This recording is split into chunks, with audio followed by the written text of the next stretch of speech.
ठीक उस लम्हे जिस लम्हे आप ये तस्लीम कर लेते हैं कि मेरे पास टाइम नहीं है, I don't have time, exactly उसी लम्हे टाइम की चोरी होना शुरू हो जाती है और टाइम आपके मेन टाइम फ्रेम से ज़ाया होना शुरू हो जाता है, क्योंकि यू आर ऑलवेज राइट, आप हमेशा सही होते हो।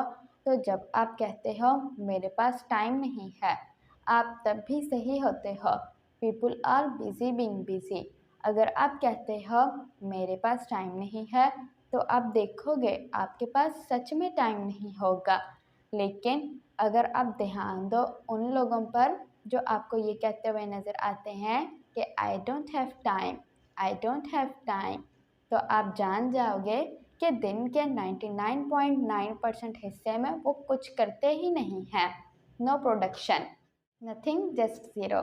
अब अगर आप ये कहते हो कि मैं गलत बात कर रही हूँ क्योंकि आप तो जॉब करते हो, आपके पास तो सच में टाइम नहीं होता, तो मैं आपको बता दूँ कि जॉब करने का 9 to 5 किसी के लिए गुलामी करने का ये मतलब नहीं है कि आप ग्रो कर रहे हो।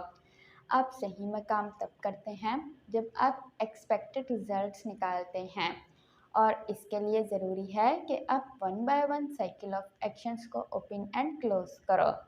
अगर आपने कोई टास्क ओपन किया और उसे ओपन ही छोड़ दिया, तो वो आपका मेन टाइम में से टाइम खाता रहेगा और आपको बिजी महसूस होता, जबकि आप कुछ कर भी नहीं रहे होंगे। Time only created by delayed.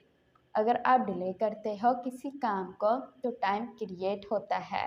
लेकिन अगर आप कोई काम पकड़ो और उसे कंप्लीट करके ही दूसरा काम पकड़ो, तो आप जान जाओगे कि आप जितना मर्जी टाइम क्रिएट कर सकते हैं। आप अपनी इस छोटी सी ज़िंदगी में 10,000 साल भी जी सकते हो, अगर आप साइकिल ऑफ एक्शंस को ओपन एंड क्लोज करते हो तो। आपका बनाने वाला हमेशा आपकी हिफाजत फरमाए।